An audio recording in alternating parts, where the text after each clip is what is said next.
Bago tayo magpatuloy, shoutout muna sa ating mga masugid na sumusubaybay, Reggie Olarcos, John Ray Oico, Wilmar Esperanza Quilas, at Win Bongbong, maraming salamat po sa inyo. Kabanata 3321. Biro lang ang tinatawag na royalty sa harap ni Harvey York. Walang tigil na sinampal ni Harvey si Donnie Burton habang gulat na gulat ang lahat sa buong eksena. Ang mukha ni Donnie ay namamaga na parang baboy sa puntong ito. Si Eli Burton ay ganap na natigilan. Maaaring hindi alam ng iba ang tungkol sa kapangyarihan ni Donnie, ngunit alam ni Eli. Hindi lamang si Donnie ang isa sa 3 Demons Monk, ang panlabas na disipulo ni Cody Garcia. Kabisado rin niya ang Prajna Boxing. Noong panahong iyon, nakita ni Eli na madaling talunin ng kanyang ama ang 10 bodyguard ng India ng mag-isa. Bakit siya naging mahina noong nakipag-away siya kay Harvey? Wala siyang pinagkaiba sa patay na aso. Si Eli ay likas na sinampal ang kanyang sarili sa mukha upang matiyak na hindi lamang siya nananaginip. Sampal. Pinalipad ng isa pang sampal si Donnie. Matapos umubo ng dugo, nagpupumiglas siya sa lupa, pilit na sinusubukang bumangon. Kalmadong naglakad pa palapit sa kanya si Harvey bago itinaas ang palad. Malakas. Sa sobrang takot ni Donnie ay napaluhod siya sa lupa. Sa sandaling ito, walang halaga sa kanya ang kanyang pride at status. Natakot talaga siya. Ngumuso si Harvey bago ibinaling ang tingin kay Eli at Bodhi. Luluhod ba kayong dalawa o hindi? Nagkatinginan sina Eli at Bodhi bago lumuhod. Nagulat ang karamihan. Sila ay ganap na nalilito. Hindi sila makapaniwala sa kanilang nakita. Lahat kayo ay luluhod sa harap ng ospital sa loob ng 3 buong araw. Tandaan niyo yan, sabi ni Harvey bago lumabas ng kwarto. Kung gagawin niyo ito nang wala pang 1 minuto, at aalis papatayin ko kayo. Kinabukasan, maagang maaga, sa VIP treatment room sa Floatwell People's Hospital. Ang pinsala ni Mandy Zimmer ay halos gumaling pagkatapos matanggap ang paggamot mula kay Rudolph at sa kanyang koponan. Maliban sa pinsala sa malambot na tisyo na kailangang gumaling ng may higit na pahinga, ang lahat ay tila walang kakaiba. Ngunit dahil sa pagkabigla, kailangan niya ng mas mahabang panahon para makarecover. Matapos bigyan ng lugaw si Mandy ay lumabas na ng kwarto si Harvey habang siya ay nagpapahinga na naman. Si Lillian Yates ay lumabas upang lumahok sa square dance sa umaga, ngunit si Cynthia Zimmer ay nasa silid pa rin. Ang mga madilim na bilog ay ganap na nakapalibot sa kanyang mga mata. Ayos lang ba ang lahat, kuya? Tanong niya nang makita si Harvey. Ayos na ang lahat. Napakahusay ni Rudolph sa kanyang trabaho. Your sister's injury will recover soon, sagot ni Harvey para pakalmihan si Cynthia. At saka, magiging ligtas siya rito. Ibibigay ko sa iyo ang Hearthstone Corporation sa mga susunod na araw. Kung hindi mo ito kakayanin, kukuha ako ng ilang elite mula sa Sky Corporation para hawakan ito. Nakahinga ng maluwag si Cynthia matapos marinig ang paliwanag ni Harvey. Hindi makapagtrabaho si Mandy sa kanyang kasalukuyang kalagayan, at walang alam si Lillian kundi ang sumuko sa kanyang kasiyahan. Sa makatuwid, ang lahat ng responsibilidad ay pag-aari ni Cynthia. Sa bagay, wala naman siyang karanasan sa trabaho. Kung maaari siyang tumawag para sa tulong. Habang nag-uusap ang dalawa, pumasok si Lillian sa harap ng pintuan bago tinitigan si Harvey. Anong nangyari sa labas, Harvey? Bakit ang daming nakaluhod sa harap ng pinto? Ngumiti si Harvey York.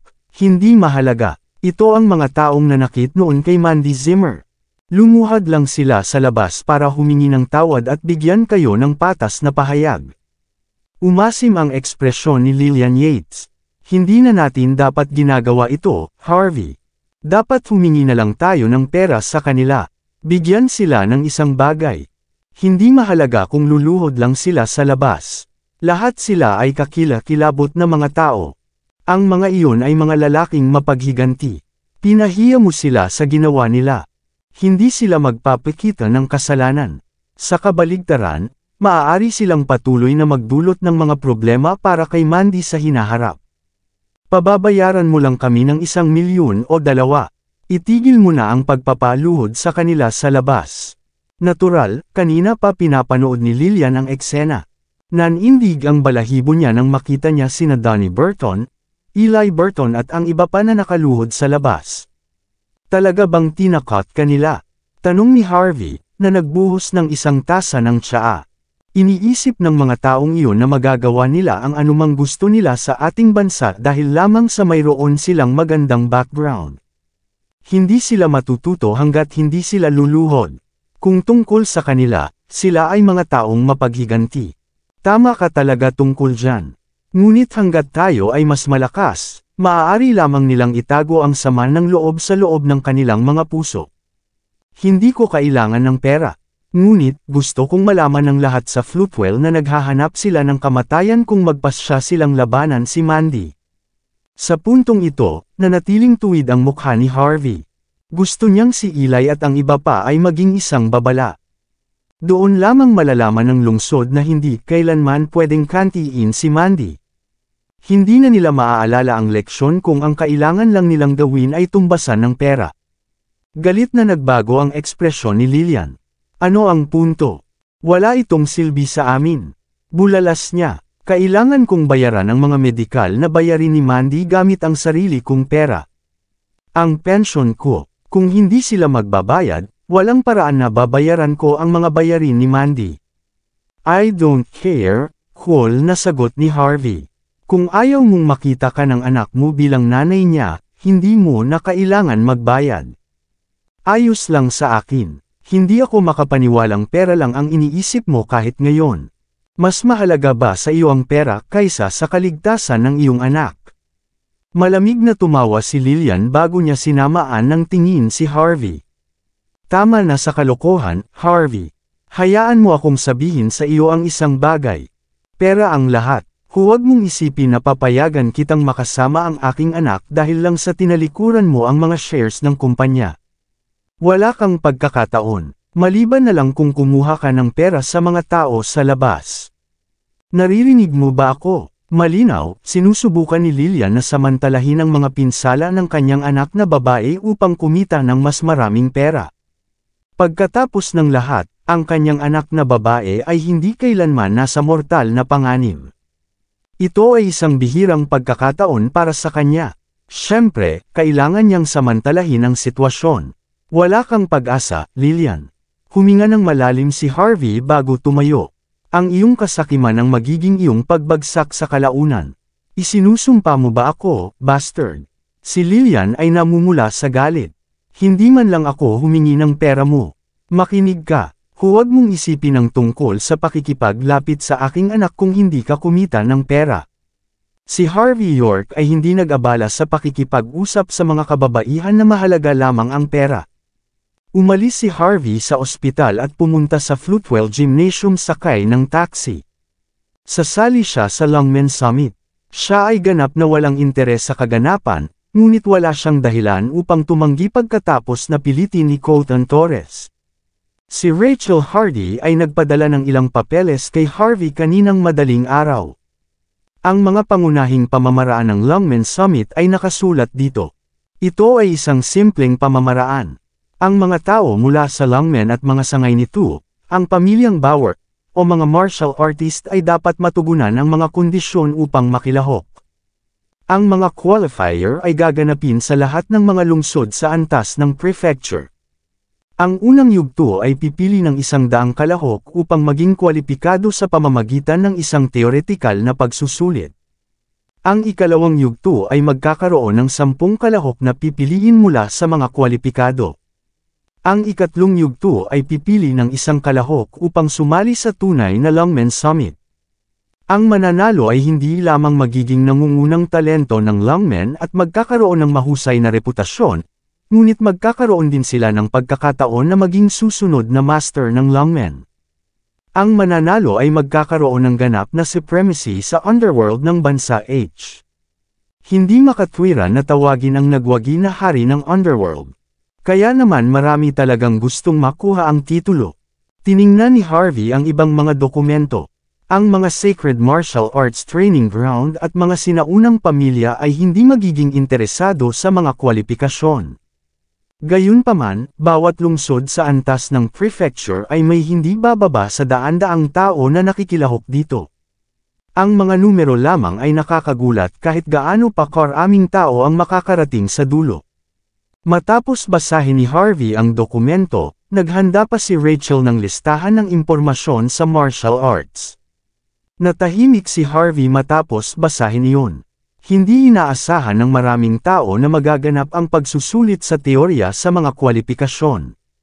Nag-vibrate ang telepono ni Harvey pagkatapos niyang mabilis na suriin ang listahan. Ang boses ni Colton ay nanggaling sa kabilang linya. Tandaan na kumuha ng pagsusulit ngayon, Harvey. Ipagdiriwang ko ang iyong tagumpay ng maaga. Tama, para maiwasan ka ng iba sa problema, binago ko lang ng kaunti ang impormasyon mo. Ayon sa listahan, ang pangalan mo ay Harvey York din, ngunit hindi ka pinuno ng Longmen Law Enforcement. Sa halip, isa ka lang na mahilig sa martial arts. Napangiti si Harvey matapos marinig ang mga katagang iyon. Salamat dyan. Ililigtas ako nito sa maraming problema. Kung tutuusin, dahil sa kanyang pambihirang pagkakakilanlan, hindi mabilang na mga tao ang magbibigay pansin sa kanya kung may lumabas na balita tungkol dito. Gaya ng inaasahan ng isang tusong matandang Sorrow. Pagkatapos pag-isipan ang sitwasyon, sinabi ni Colton, alam kong halos hindi ka na magagapi, kaya hindi dapat maging napakahirap para sa iyo ang pagiging kwalipikado. Hindi mo kailangang pumasa sa pagsusulit. Baka matakot lang sa iyo ang ilang tao kapag ginawa mo iyon. Ito naman ang Flutewell. Maraming mata ang nakatingin sa iyo. Ngunit, maaaring kailangan mong maging mas maingat sa panahon ng kompetisyon sa probinsya. Lahat ng 36 na sangay ng Longmen ay magkakaroon ng kanilang pinakamahusay na mga kalahok dito. Baka makakita ka pa ng ilang kakaibang talento. Kapag nangyari iyon, gusto kong ibigay mo ang lahat. Tiyak na mananalo ka sa Longmen Summit. Naturally, si Colton ay lubos na nagtitiwala sa lakas ni Harvey. Tumawa si Harvey York. Salamat sa tiwala mo. Talagang tutuparin ko ang aking pangako dahil pumayag akong gawin ito. Dahil doon, kailangan kong humingi ng tulong kay Ansel Torres para sa mga susunod na araw. Halimbawa, yung mga taong lumuluhod sa harap ng People's Hospital. Gusto kong manatili sila doon. Hindi sila pinayagang gumalaw ng 1 pulgada hanggang lumipas ang 3 araw.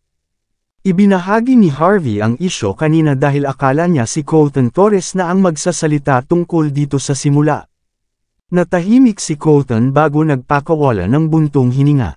Naintriga siya noong una, ngunit si Donnie Burton at ang kanyang anak ay mga Indian, kasosyo ni Cody Garcia. Talagang hindi na kailangang labanan si Cody sa puntong ito. Ngunit dahil dinala na ni Harvey ang paksa, hindi na naramdaman ni Colton ang pangangailangang magsabi pa. Dahil nakapag-desisyon ka na, wala akong sasabihin tungkol dito, sabi ni Colton sa walang magawang tono pagkatapos magpakawala ng malalim na buntong hininga. Pero kailangan kitang babalaan. Si Cody ay isang mapanganib na tao. Kung kailangan mong labanan ang mga ito, kailangan mong maging maingat. Mali ka, Elder Torres. Hindi naman sa gusto kong gawin ito. Patuloy silang lumalapit sa akin. Hahayaan ko lang sila kung magpasya silang lumuhad at umalis. Pero, kung patuloy nila akong ginagawang guluhin, hindi ako magpapahinga hanggat hindi sila naaayos. Bumantong hininga si Colton bago siya nagpakita ng isang mahinang ngiti. Sana maging maayos ang lahat para sa iyo, Harvey. Gayun din, mag-ingat kay Joseph Bauer. Sa 3 batang master ng pamilya Bauer, siya ang pinakamalapit sa mga Indian. Kung lalabanan mo ang mga Indian, lalabanan mo siya. Pagkababa ni Harvey ay napangiwi si Harvey sa nakitang nasa harapan niya. Tila si Colton ay nagbaba ng isang palakaibigang paalala, ngunit sa paghusga sa kanyang katayuan, siya ay karaniwang nagbibigay ng isang malaking pahiwatig. Ang mga Indian ay nasa parehong bangka ni Joseph. Hindi lamang walang pagpipilian si Harvey kundi ang labanan ng mga Indian. Ganon din para kay Joseph. 2 pang young masters mula sa pamilya Bauer ang naisip niya. Saglit na kumunat ang noo ni Harvey bago siya tumigil sa pag-iisip tungkol dito. Kung alam lang ni Joseph kung kailan siya titigil, maaari na niyang hayaan ang lahat ng ito at maging mas malaking tao. Gayunpaman, kung patuloy siyang nagdudulot ng gulo nang walang pakialam sa kanyang buhay. Si Harvey ay walang pakialam sa pakikitungo sa kanya.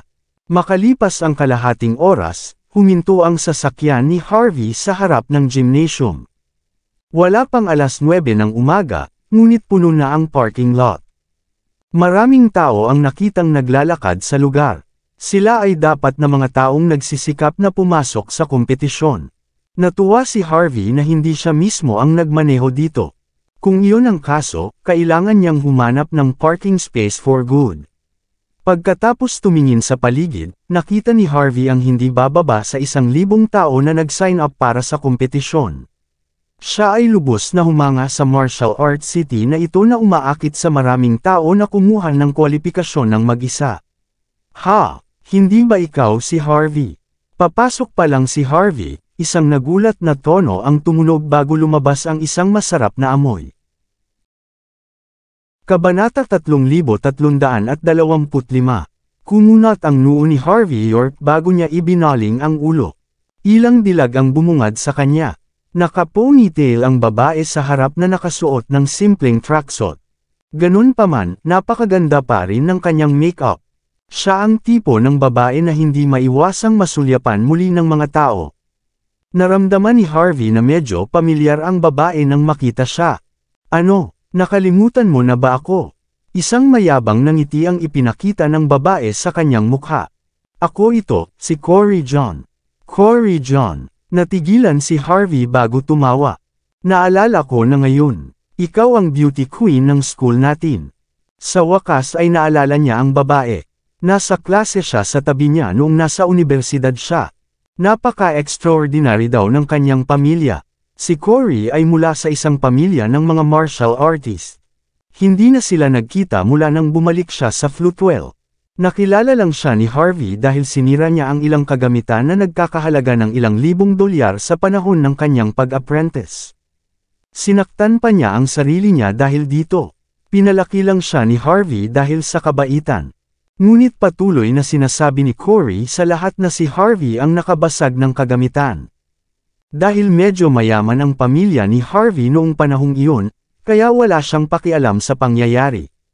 Pero kung ibang estudyante, sisirain ang buhay nila ni Cory. Pagkatapos ng insidenteng ito, nalaman ni Harvey na masamang tao si Cory kahit na hindi siya kamukha nito. Kung tutuusin, hindi pa siya naaakit sa kanya. Palagi na siyang lumalayo sa kanya mula nang mangyari ang insidente. Gayunpaman, hindi inaasahan ni Harvey na dito sila magkikita. Inilahad ni Harvey ang kanyang kamay at magalang na ngumiti. Long time no see. Mas maganda ka ngayon. Ang sinumang lalaki ay magiging maswerte sa iyo. Hindi pwede, Harvey. May pakialam ka pa ba kung may boyfriend ako o wala? Nagkunwaring nagulat si Cory bago siya umiling ng walang magawa. Sinisikap mo lang na malaman kung single ako, di ba? Walang kwenta, hindi ka magkakaroon ng pagkakataon, kahit na ano. Tama, bakit ka nandito? Alam ko. Dapat araw-araw mo akong iniisip. May balak kang makipagkita dito, di ba? Ngunit ano ang punto? Sasabihin ko sa'yo wag mo akong gustuhin. Alam kong maganda ako at mabait. Pero ikaw, hindi ka lang napipilitang makasama ako. Kaya nga, dapat ay tumigil ka na sa pag-iisip tungkol dito. Kalimutan mo na ako. Pinandilatan ng mga kaibigan ni Cory si Harvey na may kakaibang ekspresyon sa kanilang mga mukha. Matapos makita ang mga plain na damit ni Harvey at ang katotohanang pumunta siya rito sakay ng taxi, lalo silang namuhi sa kanya. Ang isang mahirap at mahinang lalaki na tulad niya ay may gusto sa ating Diyosa dito.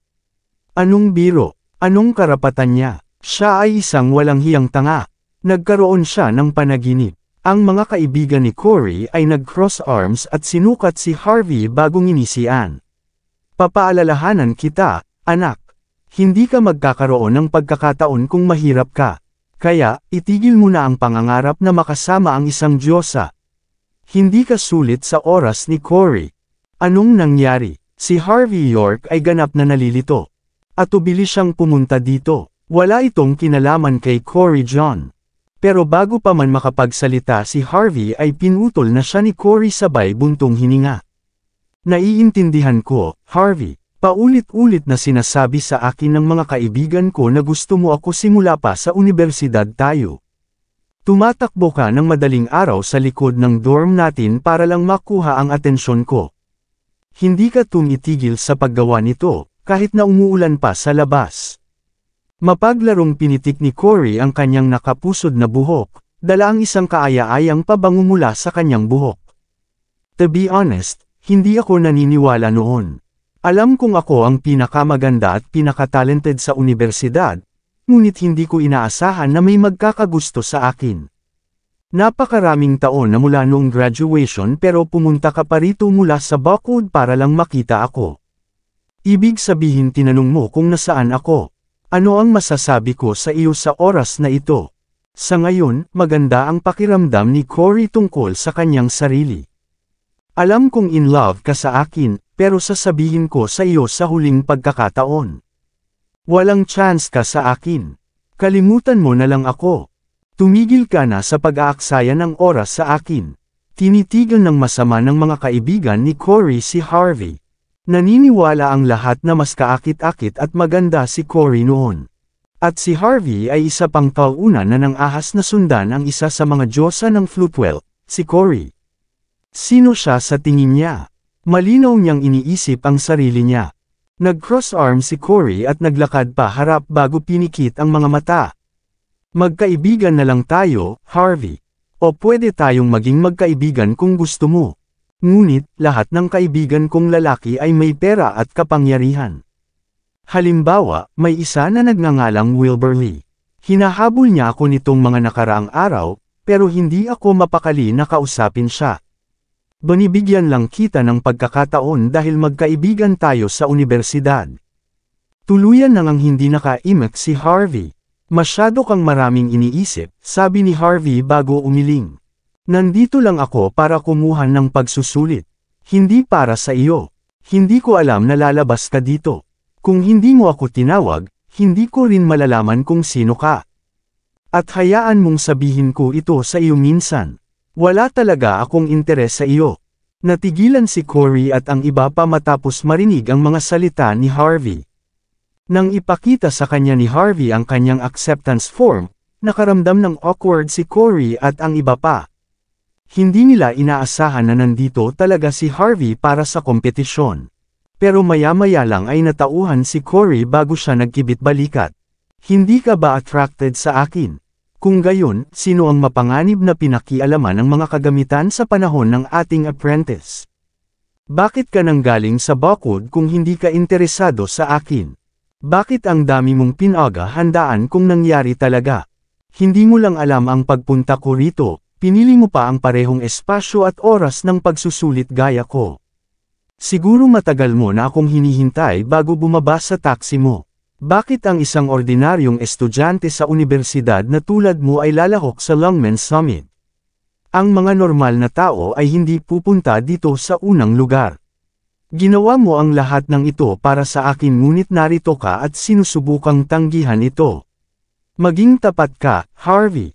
Makikiramay ako sa iyo kung ganoon ang kaso. Makikita kitang pervert kung patuloy kang magpapanggap na mahiyain. Naturally, hindi nasisiyahan si Cory John sa pagtanggi ni Harvey York sa kanyang mga aksyon. Ayos lang kung maluha-luha lang siya, pero hindi man lang niya matanggap ang katotohanang ginawa niya ang lahat para sa kanya. Napahiya siya dito. Paano siya magpapakit ang gilas tungkol doon? Hinding-hindi niya mabubusog ang kanyang pride. Tumingin si Cory kay Harvey at malamig na ngumuso.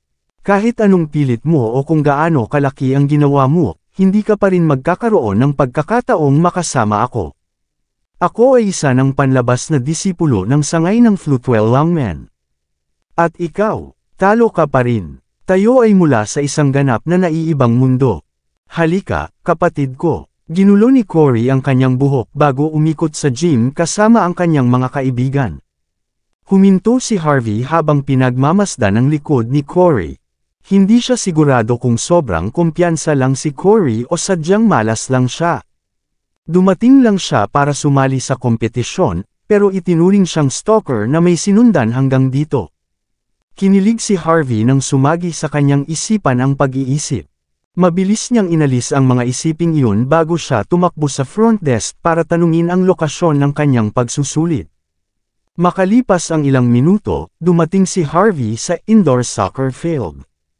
Ang lugar ay puno ng mga mesa sa buong lugar. Sa unang tingin, ang lugar na ito ay kayang tumanggap ng higit sa 1,000 tao. Tumingin si Harvey sa ilang dosenang surveillance camera sa paligid ng venue upang maiwasan ang anumang anyo ng pandaraya na mangyari. Lahat ay naghahanap ng kanilang mga upuan sa oras na ito. Naglakad-lakad si Harvey at nakita ang upuan niya sa sulok. Sa kasamaang palad, si Corey at ang mga kasama niya ay nakaupo sa harap niya. Habang si Harvey ay tahimik na nakaupo, lumingon si Corey at mapang-akit na tinitigan si Harvey. Itatanggi mo pa rin ba? Siguro nagbayad ka ng malaking pera para maupo dito, tama? Paano ka napunta dito kung hindi naman yun ang nangyari? Napabuntong hininga si Harvey. Sinabi ko na sa iyo. Nandito ako para sumali sa theory exam. Hindi ko alam kung paano ako napaupo sa likuran mo. Hihihi, theory test. Sinasabi mo ba sa akin na alam mo ang tungkol sa teorya ng martial arts? Mapanuksong tinitigan ni Corey si Harvey.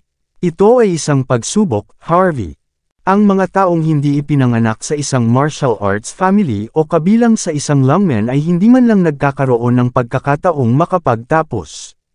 Bakit sinusubukan mo pa ring magpanggap sa puntong ito? Paano ito? Dahil baliw na baliw ka sa akin, bibigyan kita ng pagkakataon. Kung makapasa ka sa pagsusulit na ito, bibigyan kita ng pagkakataon na maabutan ako. Kung hindi, umalis ka na rito at huwag nang magpapakita pa sa harap ko. Paano kung ganoon? Lihim na tinuwanan ng mga kaibigan ni Corey si Harvey. Sigurado silang hindi maglalakas loob si Harvey na tanggapin ang ganoong taya. Gayunpaman, anong uri ng brown-nosed na tao ang handang sumuko kahit na tingnan ang kanilang diyosa? Kumunat ang noo ni Harvey. Hindi. It's useless, malamig na sabi ni Harvey. Bago pa man makapagsalita si Corey, isang medyo may edad na lalaki ang naglakad patungo sa podium na kalmado. E-off ang inyong cellphone at isara ang inyong mga libro. Oras na ng pagsubok. Maraming salamat sa lahat ng sumusubaybay. Please subscribe and follow my YouTube and Facebook channel, Filipino Novel. Maraming salamat po. May 2 oras kayo, 60 points ang magiging passing grade nyo. Lahat ng makapasa ay mairaranggo mula sa pinakamataas hanggang sa pinakamababang marka. Tanging ang nangungunang 100 lamang ang karapat-dapat para sa mga kwalipikasyon. Huwag makipag-usap sa isa't isa o makipaglaro sa inyong telepono sa panahon ng pagsubok. Madi-disqualify kayo kung gagawin nyo. Pareho ang taga-suri at ang supervisor ay mga disipulo ng lungmen. Ang punong taga-suri ngayon ay ang representante na pinuno ng sangay ng lungmen Floatwell, si Fisher Bennett mismo.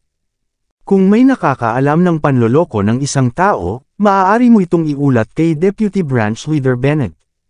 Makakakuha ka ng karagdagang mga puntos kapag nakumpirma na.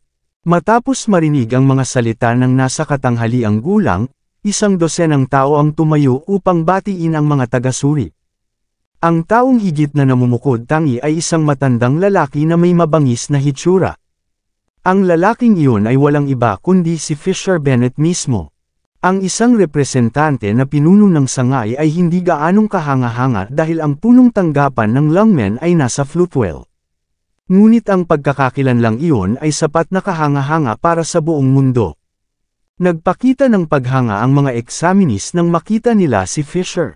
Naisipan nilang sumama sa mga lungmen, umaasang mahuhulog sila sa ilalim ng pakpak ni Fisher.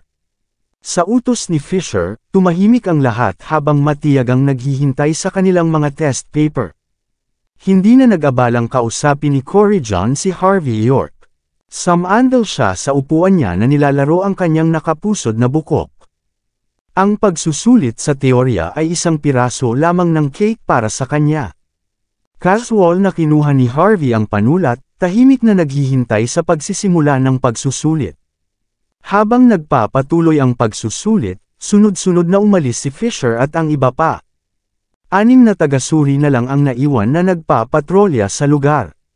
Natural, silang lahat ang namamahala sa kasalukuyang pagsusulit. Dahil lahat sila ay mga disipulo ng Lungmen, ang mga pagsusulit ay nakatakot sa kanilang presensya. Biglang nakaramdam ng selo si Harvey at nag-iingat ang tingin sa kanya. Harvey instinctively lifted his head. Natigilan si Harvey habang nakatitig sa lalaki. Wala siyang ideya kung sino ang taong iyon. Inangat ni Corey ang kanyang ulo bago siya binigyan ng masamang tingin. Nakikita mo siya, ito ay si Wilbur Lee. Hindi man lang siya karapat-dapat na maglingkod sa ilalim ko. Sinubukan niyang mapalapit sa akin mula nang magkita kami sa sangay ng Lungmen Flutewell. Pero hindi ako nag-abalang kausapin siya. Nagseselos lang siya dahil may ibang lalaki na lumalapit sa akin. Kung aaminin mo na pumunta ka dito para habulin ako, sasabihin ko sa kanya na umatras. Kung hindi, mapapahamak ka kapag sinubukan niyang guluhin ka sa panahon ng pagsusulit. Tuluyan ng hindi pinansin ni Harvey si Corey. Hindi siya pumunta rito para magselos ang sinuman. Matapos makita silang dalawa na nagbubulungan sa isa't isa na parang nag-iibigan, kitang-kita sa mukha ni Wilbur ang puot. Naniniwala siya na siya lang ang maaaring magkaroon ng tulad ni Corey. Hindi siya titigil para sirain ang sinumang magtangkang lumapit sa kanya. Nakipag-usap si Wilbur sa marami sa mga humahabol kay Corey mula nang magkakilala sila. Si Harvey ang magiging isa sa mga target. Ngunit hindi man lang mapakali si Harvey. Sa kanyang mga mata, walang masyadong epekto si Wilbur sa anumang bagay. Kung sinubukan ni Wilbur, hindi naisip ni Harvey ang pagpapalipad sa kanya ng isang sampal sa mukha. Tumahimik na kayo. Magsisimula na ang pagsusulit. Ilang sandali pa, ipinamahagi na ang mga papel. Mayroong 100 tanong sa kabuuan. Makikita ang mga multiple choice na tanong, true or false na tanong, at blankong tanong. Ngunit ang mga tanong na iyon ay medyo malalim. Ang sinumang magtangkang guluhin ang pagsusulit ay agad na madi-disqualify. Maging si Corey John at ang iba ay napakunot ang noo nang makita ang liham ng usapin. Mabilis na sinagot ni Harvey York ang tanong nang hindi nagbabago ang kanyang ekspresyon. Gayunpaman, ang mga taga-suri ay tila medyo nakaka-relax. Bukod sa katotohanan na mayroong 12-dosenang mga surveillance camera, ang pagsubok ay masyadong matigas. Walang kwenta ang dayaan kung walang examine na hindi alam kung paano sasagutin ang tanong mismo. Pagkatapos maglibot sa bulwagan ng 2 beses, ang mga taga-suri ay nagsimulang gumawa ng kanilang sariling mga papel sa pagsusulit, sinusubukang makita kung anong mga marka ang kanilang makukuha. Makalipas ang kalahating oras, si Harvey ay tapos na sa isang pagsubok na aktwal na naka-schedule para sa 2 oras. Hindi yun si Rachel Hardy ang nagbigay kay Harvey ng eksaktong mga puntong dapat isaulo. Mayroong maraming mga katanungan na kinasasangkutan ng aktwal na kaalaman sa martial arts. Ang sinumang nagsanay sa martial arts ay magiging madali upang sagutin ang mga tanong sa pagsusulit, lalo na ang pagpasa nito. Basic lang yan para kay Harvey. Hindi siya nahirapan sa lahat. Hindi nag-aksaya ng oras si Harvey sa pag-upo. Matapos double-check ang mga tanong at sagot, sa kanya ito iniabot. Napabuntong hininga ang mga examinees matapos makitang may nakatapos ng ganoong mahirap na pagsubok sa loob lamang ng kalahating oras. Kung tutuusin, ito ang unang pagkakataon nilang makakita ng isang tao na gumawa ng ganoon. Tiningnan ni Corey ang kanyang kalahating tapos na mga papel bago pinandilatan si Harvey, na mukhang nakaka-relax. Sa mga mata niya, nandoon si Harvey para habulin siya. Akala niya ay random niyang pinunan ang mga sagot at maagang iniabot ang mga papel. Sa ganoong paraan, makukuha niya ang atensyon nito. Nakaramdam ng pagkasuklam si Corey matapos itong isipin. Walang hiya ka, Harvey. Hindi ako makapaniwala na gumamit ka pa ng ganoong kaliit na trick. Hindi ka mas mahusay kaysa kay Wilbur Lee ngayon. Obviously, alam niya lahat ng klase ng pakulo ni Wilbur para habulin siya. Sa tingin mo ba makakasali ka sa theory exam ng ganun-ganun lang? Sinayang mo lang ang exam paper namin. Malamig na pinandilatan ni Wilbur si Harvey.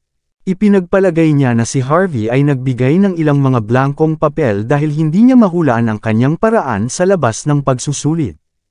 Casual niyang kinuha ang mga papel ni Harvey, handang ibalik ito sa kanilang mga lugar. Ngunit natigilan siya sa sumunod na sandali.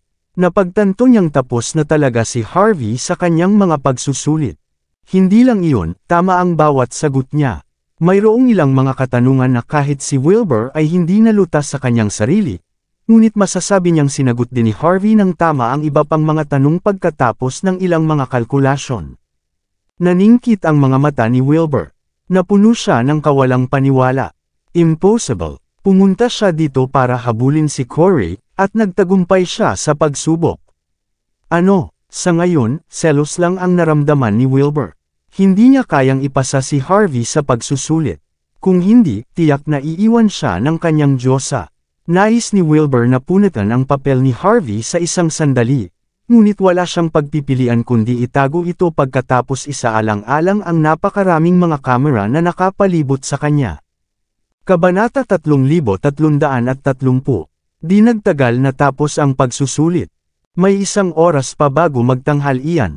Dahil may sinagutang papel na ginagamit bilang sangguni ng mga nagsusuri, hindi sila nagtatagal upang markahan ang papel. Naghintay ang lahat ng halos isang oras bago lumabas ang resulta ng 11:30. Ibinalik ni Wilbur Lee at ng isa pang tagasuri ang mga papel sa podium. Ang lahat ay nababalisa tungkol sa kanilang kasalukuyang marka. Maging ang mga taong tulad ni Corey John ay napuno ng pagkabalisa. Sa kabilang banda, si Harvey York ay nanatiling walang malasakit. Ang mga taong maagang naibalik ang mga answer sheet ay bumagsak lahat sa pagsusulit, na nagpapatunay kung gaano kahirap ang pagsusulit. Ang buong lugar ay mukhang talagang nakakadepress sa puntong ito. Emma Bierstadt, 79 na puntos. Ang ika-100 lugar. Huminga ang karamihan. Ang marka ay hindi masyadong mataas, ngunit sapat na mataas upang lumahok sa mga qualifier. Abby Miller, 82 puntos, 89 na pwesto. Ang magandang marka ay patuloy na binibigkas habang ang mga tao ay nagpalakpakan, na nagpatahimik sa lahat. Corey John, 75 puntos, unang pwesto. Nagulat ang lahat pagkatapos noon. Natigilan silang lahat nang makita si Corey.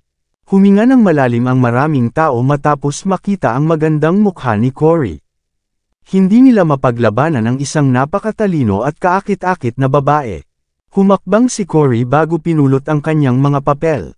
Tapos, sinulyapan niya ng masama si Harvey matapos maglakad lampas sa kanya. Natural, naniniwala siyang nasa ibang liga siya kay Harvey. Mabilis na nakuha ng lahat ang kanilang mga answer sheet, ngunit wala pa ring laman ang mga kamay ni Harvey. Dahil siya ang unang nagsumite ng papel niya, maraming tao ang matiyagang naghihintay na maihayag ang marka. Bago pa man biruin ni Corey at ng iba pa si Harvey, tumayo siya at sinabing, "Hindi ko pa nakuha ang answer sheet ko. Hindi mo pa nakukuha ang sinagutang papel." Lumingon ang lahat. Ngumisi si Corey. "Gusto mong ibalik ang iyong mga papel kapag nilagay mo sa mga blanko? Ganyan ka ba talaga kawalanji? Pati mga examiners nagagalit." "Oo, how dare you question the examiner kung ikaw ang hindi kumuha ng test?" Anong biro? Nagtawanan ang mga babaeng examinees. Sa puntong ito, naniwala sila na si Harvey ay masyadong lumayo sa pagtatanong sa mga examiners. Alam ni Wilbur na itatanong iyon ni Harvey. Hindi mo ba naiintindihan kung bakit hindi mo nakuha ang sagutang papel? Malamig na sigaw ni Wilbur pagkatapos tumayo. Anong kinalaman niyan sa iyo? Sagot ni Harvey. Alam kong obligado kang bigyan ako ng marka ngayong nakapag-test na ako. Pagkatapos na magpulong ang mga taga-subok, napagpasyahan namin na nanloloko ka. Malungkot ang ekspresyon ng mukha ni Wilbur, ngunit puno ng saya ang kanyang tingin. Naturally, malaki ang naging papel niya sa paggawa nito. Hindi. Hindi ka lang nandaya, lumabag ka pa sa batas. Makukulong ka dahil dito. Napabuntong hininga ang lahat ng marinig na ganito kaseryoso ang sitwasyon. Napuno sila ng hindi makapaniwala nang ibinaling nila ang kanilang mga tingin kay Harvey. Paano magiging ganyan? Mahinahong tanong ni Harvey. Nag-cross arm si Wilbur na may diretsyong ekspresyon sa mukha. Hindi mo pa rin maintindihan. Ninakaw mo ang sagutang papel. Labag ito sa batas.